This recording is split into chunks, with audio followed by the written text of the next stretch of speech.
Alright, you germs, this is my third time doing this video, and it's long overdue.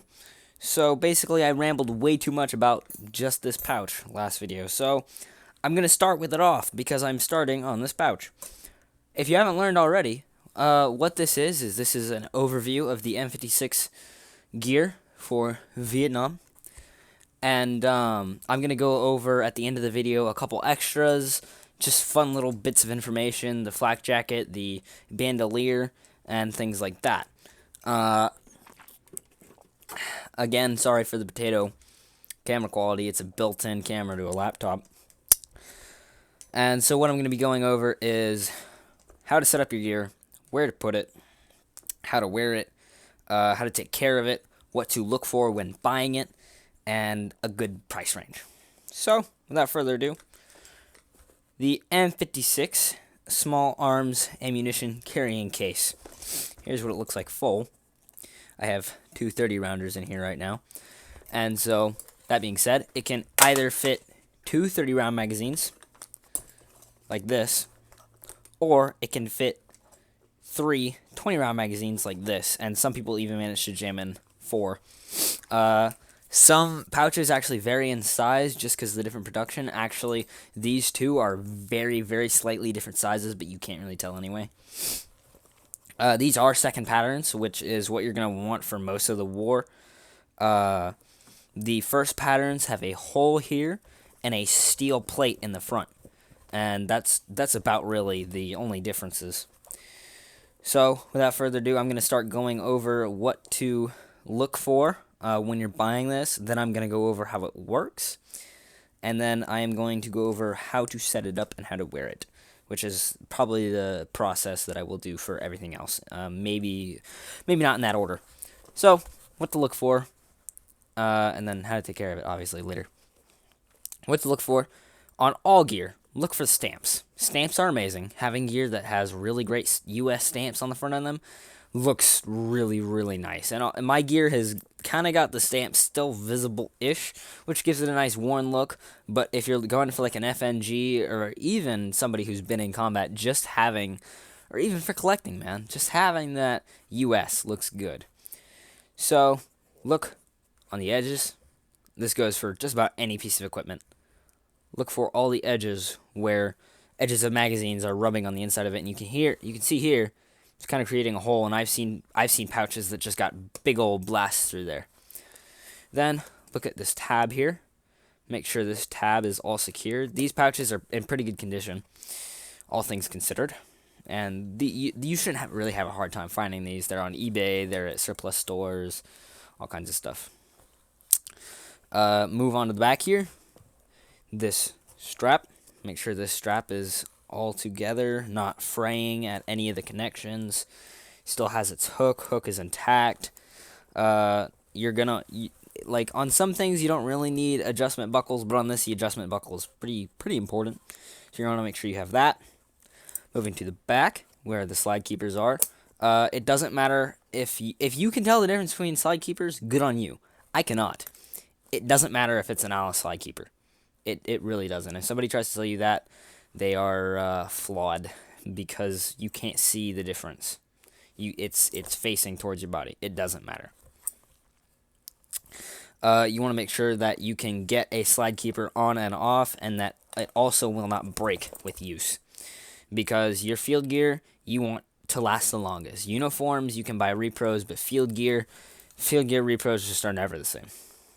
Unless it's like a World War II production company, but nobody does Vietnam. And then on the sides here, you want to look at your grenade eyelets. Make sure that the snap eyelets are in good condition. So, now I'm going to move on to how you put it on. So what you're going to want to do is, with your belts on, you want them kind of on the sides, and the reason being is if you lay down on the ground, you do not want these in the way. These have to be out to the side. Some people wear them like right on the front. That's not right. You have to be all the way down humping the ground. There needs to be nothing between you and the ground. So when these are at an angle, they will perfectly angle out with the curve of your body when you are laying on the ground. that's how you want it. And where you want your suspenders is pretty much directly in the middle of this pouch. And so you can see right here, I have mine just directly in between these slide keepers.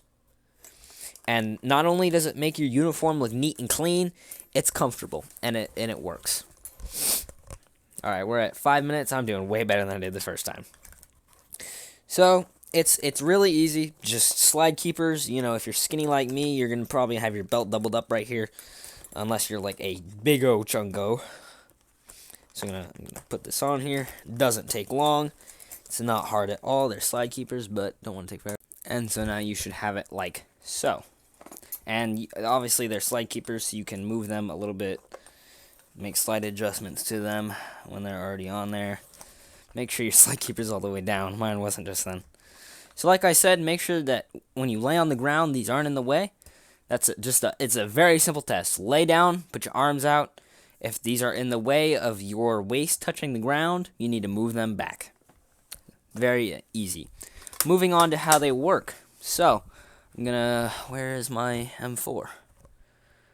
Here it is. Alright. Really simple. So, what I actually have is this mag drop bag, which some people are very angry at me for having. Honestly, in my opinion, it's not that big of a deal. It's a disposable bag. Any grunt could have gotten it, and Ingenuity is not banned. It also takes up literally no space on my belt. But do not do this. I'm just saying, don't do it. It's not really accurate, and I don't think it's something that should become a trend at all. It's something that literally only I am doing, and I am not going to promote the use of anyone else doing it at all. And it's not because I'm trying to be special or whatever. It's literally just that it's not really that accurate. And if it was done, probably only one dude did it, and I'll be that guy. Anyway, I'm special. Well, you have it with the 30-round mags. Like I said, like this, 2 30-rounders, boom. If you have 20-rounders, like this, take out your mag.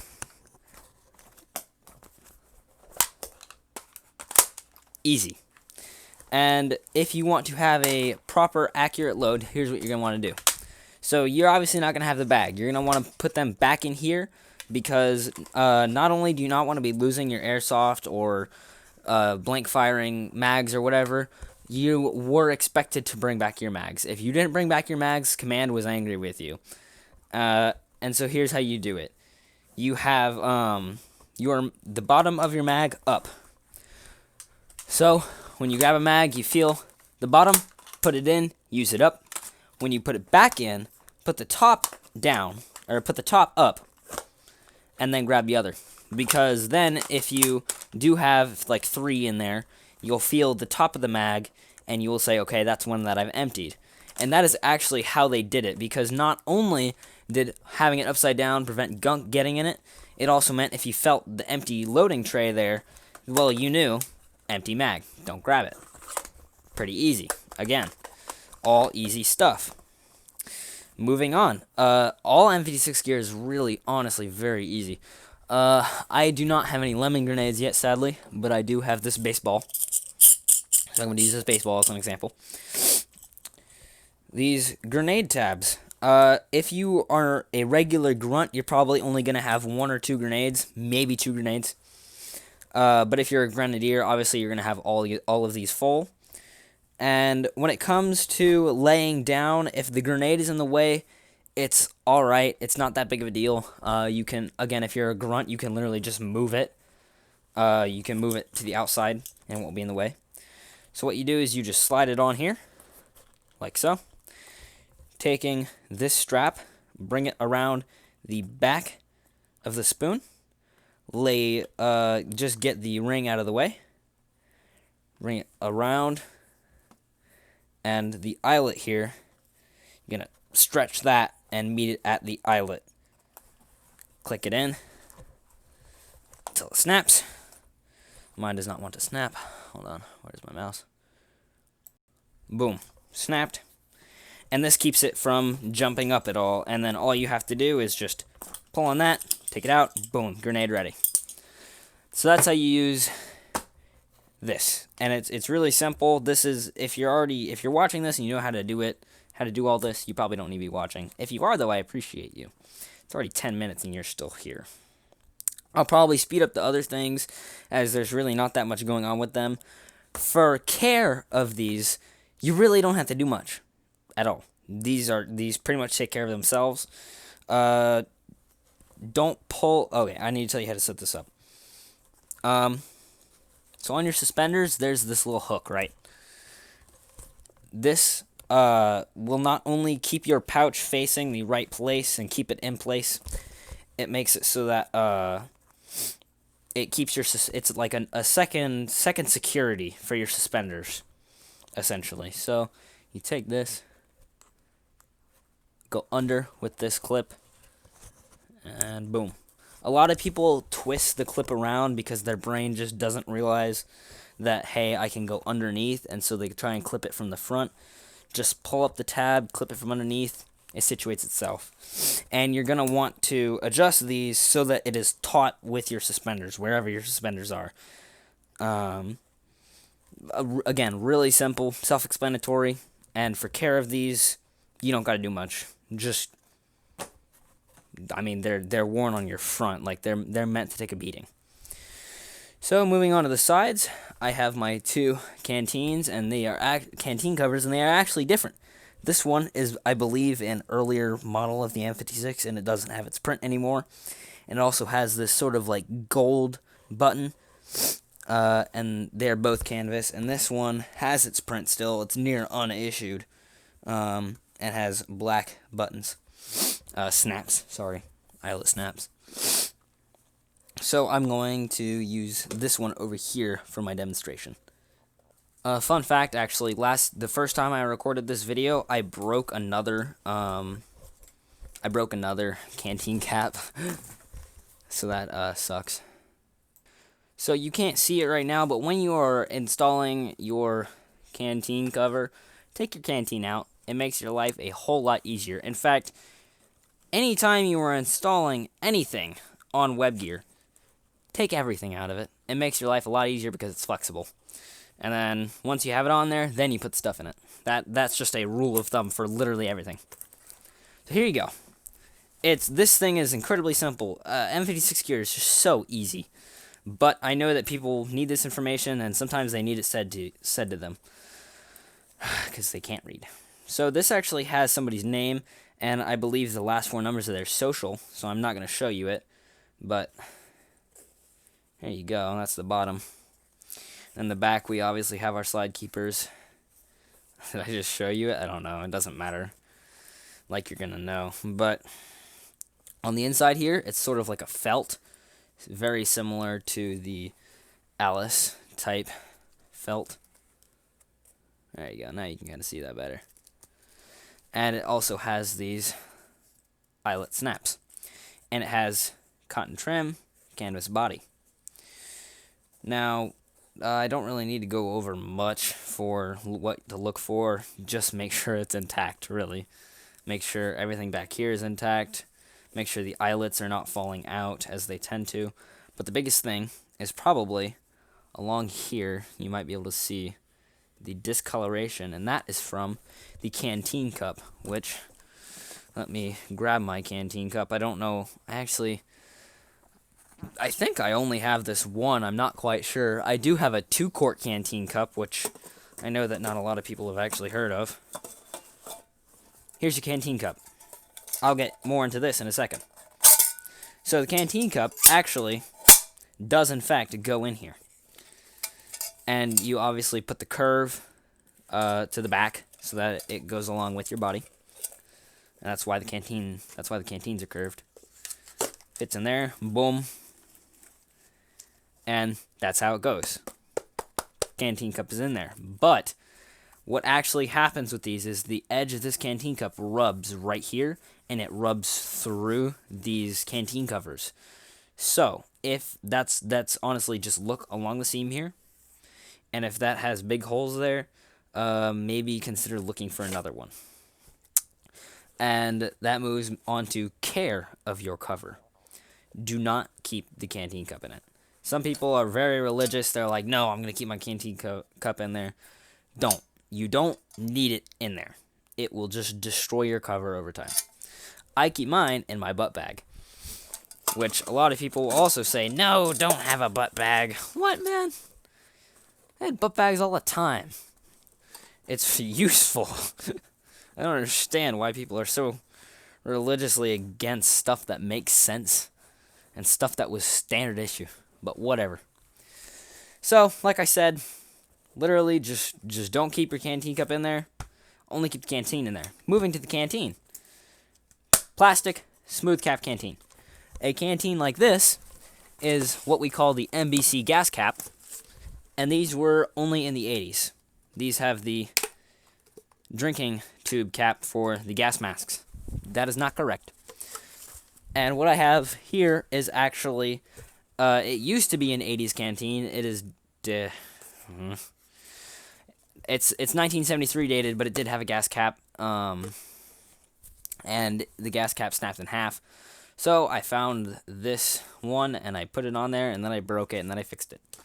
That's the story behind that. So for the care of these, do not tighten it down too much. All you have to do is, once it's off, put it on, do a couple turns, put it on there until it gives you resistance, and don't go any further than that. Don't try to like screw on it really hard, because you will actually crack your canteen cap in half. I have done it twice now. It's not fun. It sucks. Finding replacement caps is not easy. I was very surprised when I found mine. So, where these should be is on your sides, next to your butt bag. I am skinny, so I am going to have to do a funny little thing with my E-tool and my bayonet when I get them. I'll get to how you wear the suspenders and belt. Don't worry about that. So you want it on your side. You can reach it easy.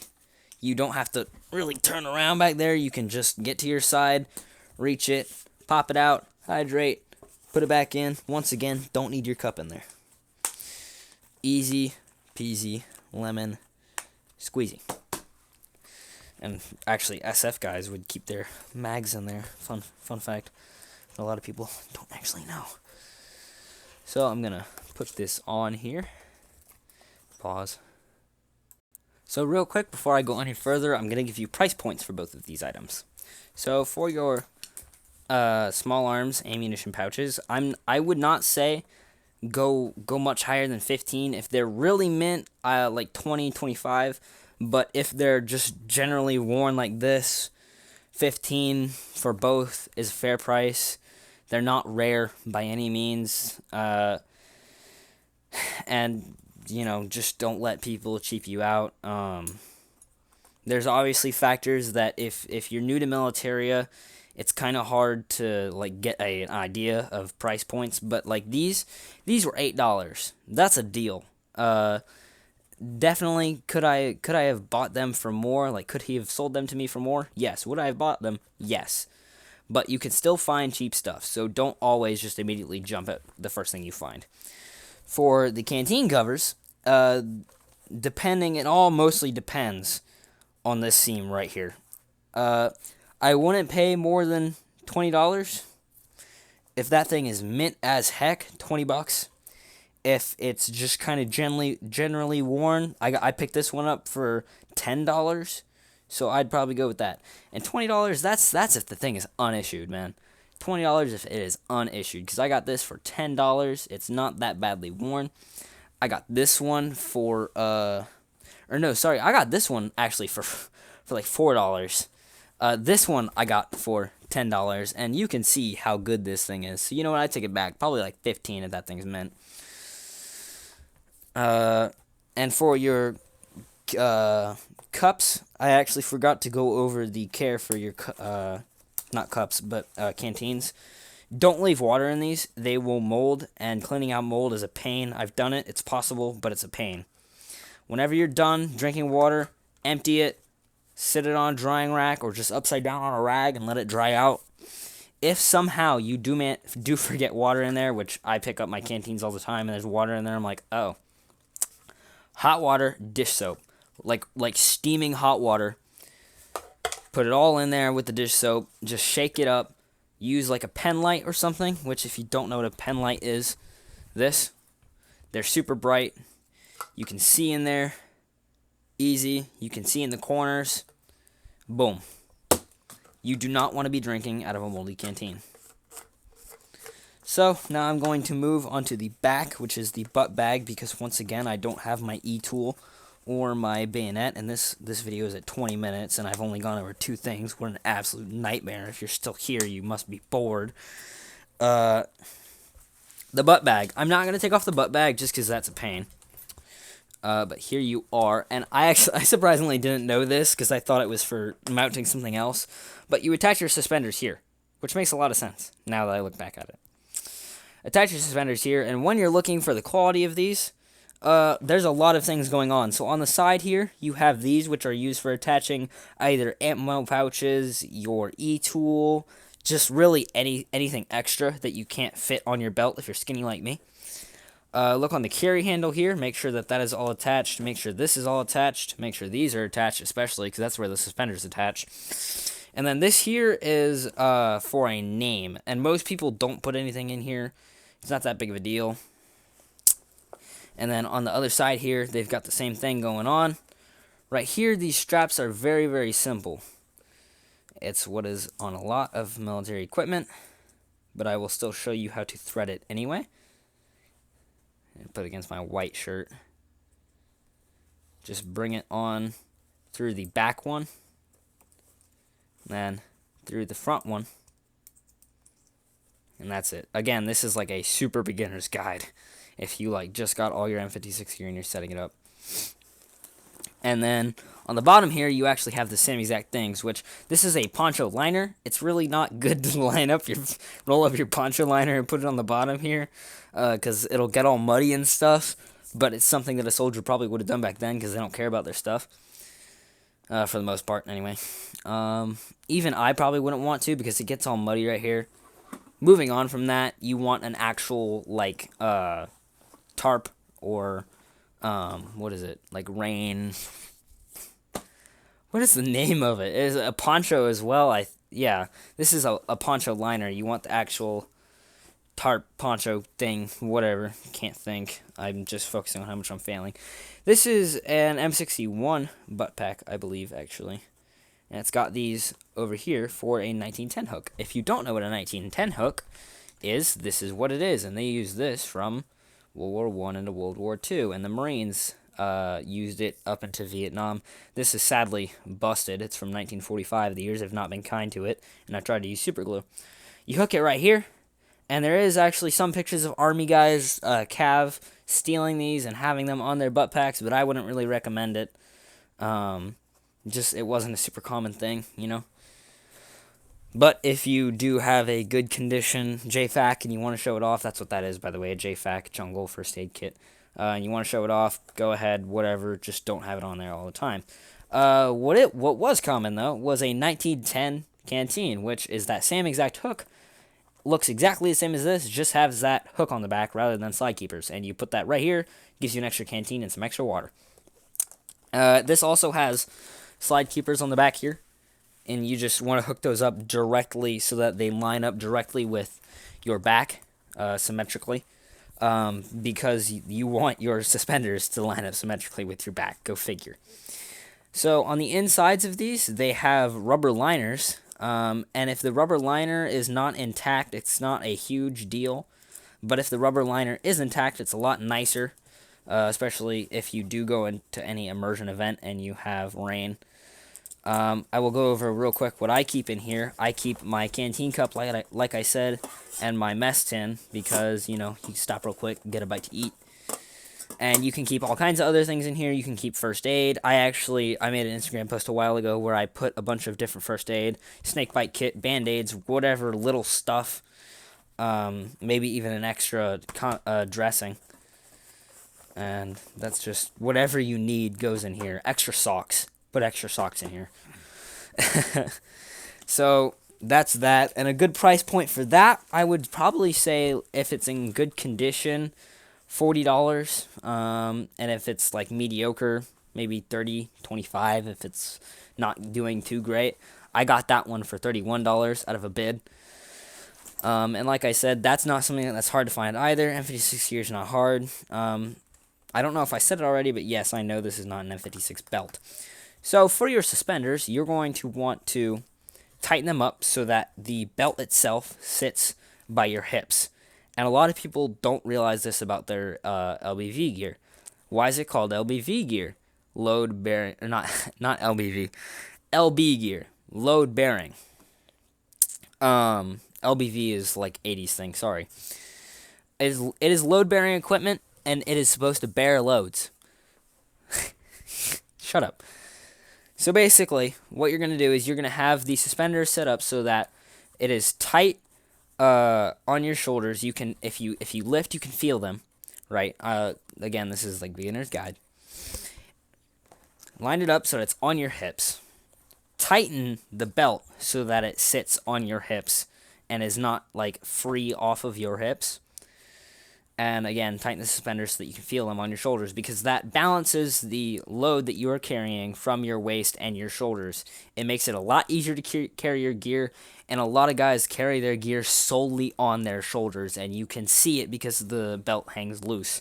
And yeah, sometimes it is nice to just let the belt free, give it a little while. Oh, my back, I have back issues. Let the belt free, but most of the time you're going to want your belt hooked. And where some people will tell you that you have your H, which this is what these are called, m56 H suspenders. They'll tell you your H is too high.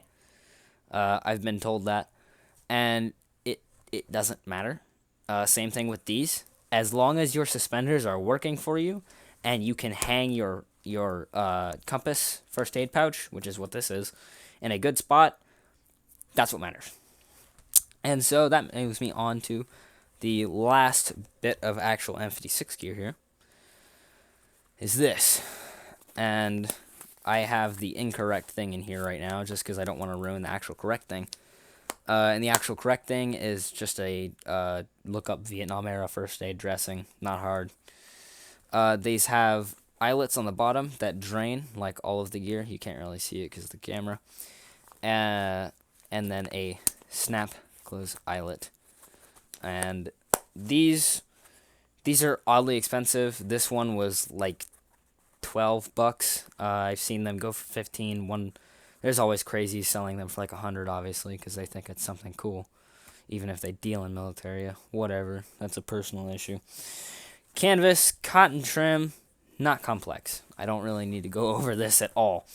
But what I do need to go over is whichever way you shoot, put it on the opposite end. Put it on the opposite shoulder. So if you shoot right-handed, you want this over here. People try to put it like their rifle underneath and whatnot, but honestly, this thing is exactly where you need your. If your suspenders are like good and you're a well-shaped person, then where this loop is gonna be, where you hook that on with the slide keeper that's on the back, it's exactly where you want to shoulder your rifle. And so that actually moves me on to my next thing, which is extras. Welcome to the extras zone, everybody. So flashlights. People really like flashlights. Apparently, it's hard to come by these proper ones. This one has a replaced bulb. No switch guards. If your flashlight has switch guards on it, which is plastic like walls on the side, it's not correct. Please don't use it. But what you can do if you don't care about it, because honestly, there's so many ones with switch guards. There's even some civilian-made ones that are identical to the military ones that have switch guards. Break them off, sand them down, boom. Done. Easy. You can hook this here. You can hook it down here. You can hook it on the side if you have space on the side. You can hook this plenty of places. But I like to hook it right here, and you can actually, the reason it's angled is because you can wear it here, have it shining, wear it here, have it shining. That moves me to my next thing. You can put this right here, upside down, or right side up. You can also wear this upside down here.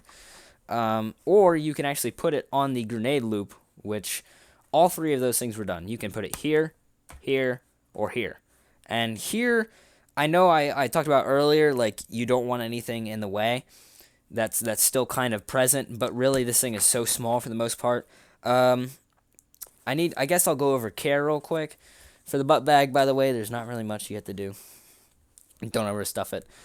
For this, don't keep an original dressing in it, please. For the love of all that is holy, you will destroy it. Just keep like an 80s one or some socks in there, honestly. That being said, you probably don't want it here because that's uncomfortable if you're laying down. You can put it here. That's pretty dang comfortable. It's out of the way, but you still have it down here, which leaves you free to have a flashlight and a shouldered rifle. Man, 30 minutes. Are you still here? So now moving on to bandoliers. This is a 74 dated bandolier, and it's the same exact bandolier that a lot of reenactors have. Most of the time you're going to want to tie up or safety pin your bandolier because they are massive.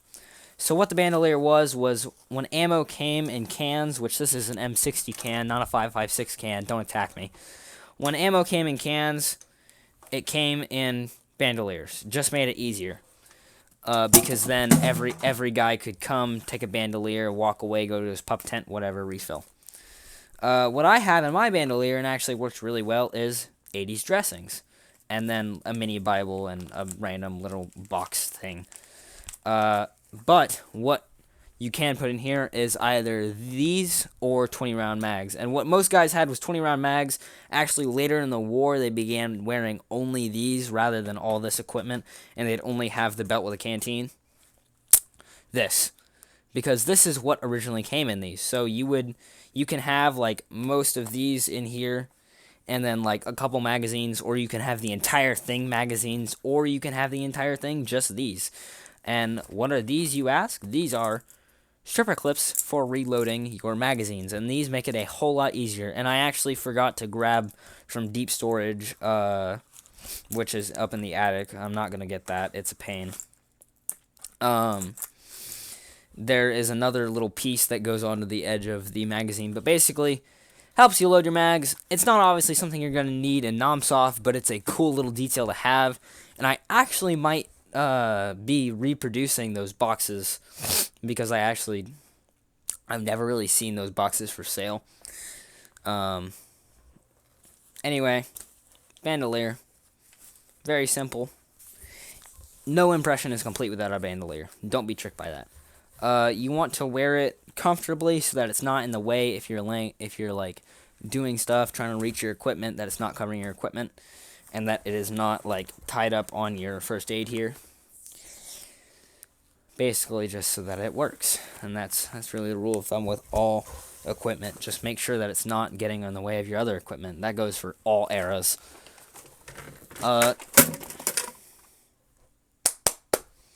For rucksacks, I don't have a rucksack, obviously. Rucksacks are expensive. If you're a newbie and you want a rucksack, and you have the money to get a rucksack, which is about, you're going to want $500 stashed away, get a rucksack.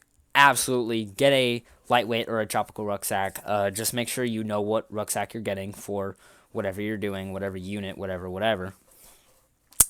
But if you have the money, get a rucksack now, because rucksacks are running out, and the price only goes up.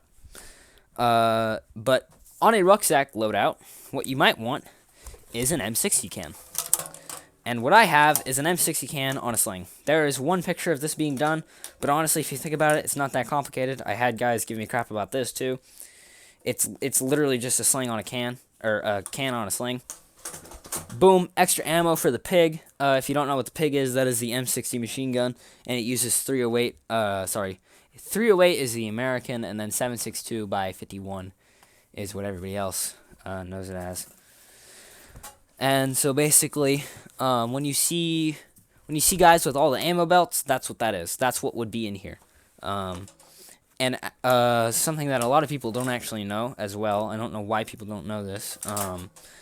Every grunt, most rifleman grunts that didn't have pistols on their sides had to carry extra ammo for the pig, because the guy who is carrying the pig is carrying the pig, and he can't carry a whole lot of ammo. And that thing eats ammo, hence being called the pig. So other grunts would carry extra ammunition, whether in the form of belts or in their butt bags or whatever. But that's why I will carry that can, is because I don't have to fiddle with the bag. I don't have to mess with belts around my neck getting stuck and tearing my neck up. I just throw the can. I just throw the can off. It's not too heavy. It's not that bad. Full of ammo it'd probably suck, but that's how it is. Nothing doesn't suck. Now, moving on to 2-liter canteens. So this one is 1968 dated. It is, in fact, whether you believe it or not. And oh, my back.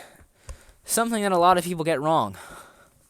And it's really sad that a lot of people get wrong because they just don't realize. This canteen cover right here is dated 81. Sorry. I have one that is dated 1973. These were not used. Ones with plastic clips were never used in Vietnam. They actually had eyelet snaps, just like this. And they had eyelet snaps right here, and they were made out of canvas. And that's what they had, and they were rarely actually used. What they did have was only these. They just didn't have carriers for them. They had these, and they would hook them on their rucksacks. I actually had this one on my butt bag for a while, but it's not really that accurate. Accurate. That's something you'll hear a lot. Obviously, this is just going for a standard rifleman grunt. If you're a starter, grunt. You're nothing else. You are a grunt. Like if you're a medic, you need an M5 bag and all that and all kinds of extra stuff. If you're, a machine gunner, I don't need to go into it. You're a rifleman. This is a rifleman loadout. So, again, all that's missing from this is the M56 belt, the M56 E-tool, and folding shovel, and the M7 bayonet, which the M7 bayonet, I will probably try to squeeze right here if it fits. I don't think it will because there's a metal buckle. Also here, there's a metal buckle. Can't fit it there. So what I'll end up probably doing is hooking my E-tool on the side or right here, and then putting the M7 bayonet on the E-tool because there's actually a spot for it on the E-tool. And the M7 bayonet, I should note, actually does have a 1910 hook, so you can also hook it right here on your butt pack, like I said earlier, if you're paying attention. So that's the web gear. If you're still here, I love you a lot. I honestly just stretched this. I gave you as much information as I can. If there's anything that you think I missed, I'd be happy to let you know. Just thinking over it real quick. I guess for the quality of finding these suspenders, I got these for $15. They're not worth that much. Again, dime a dozen stuff. Just make sure that the hooks are all in good condition, that the adjustments are all in good condition, stuff like that. I will now move on to my flak jacket, which I actually recently finally got the correct flak jacket. This is a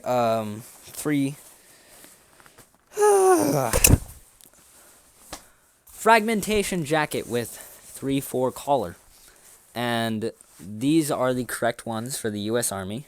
The Marines use different ones. This is about 8 pounds. It's not heavy at all. People will tell you that these are heavy. These are not heavy. They are hot, is what they are. They will cook you. It does not matter. Like it can be a cold day and you will sweat. I live in Florida, perfect Vietnam climate, yet there's still no reenactment here. Doesn't matter. Boo-hoo, sob stories. This has a zipper with the zipper actually locks in place if there's no cord to pull it, and I don't have a cord on mine, so I need to get some shoelace. And then I'm missing the top snap. Otherwise, this thing is in amazing condition. What you want to look for on these, make sure there's no tears. These things got tore all the time, and people with civilian stitch them, or stitch them in military, whatever. Grenade tabs, make sure the grenade tabs are all here. The collar, make sure the collar is intact. Make sure that the zipper isn't messed up. The zippers actually got damaged quite often. And then the snaps. Right now I can only snap mine up because the zipper cord is missing. But a price range for these. $150. Do not overpay for these. There are ones for $600 on eBay. There are ones for $500. There's ones for $900. $150 is a fair price for these, and that is what I paid for this one, actually. And for the other one, which had Velcro, which, by the way, if it has Velcro, it's likely not correct. There's only a small niche that's very specific that have Velcro that I won't go into. But essentially, I paid $130 for that one, which was too much even. $150. Don't go higher for that. We are now about to hit the 40-minute mark. If you watched through this whole video, I love you. Thank you. And if you're a beginner and you bared with me through this video, I hope it gave you some helpful tips and I wasn't just rambling like an absolute moronic crazy person. Obviously, you probably came here from my Instagram. If not, plug in real quick. Moth85, MOTHE 85. I have my reenactment stuff up there, and I collect a ton of military gear and have occasionally post the other gear on there as well. So if you have any questions, never be afraid to DM me. My DMs are pretty much always open. And that's really it. So, if you watch this, again, wow.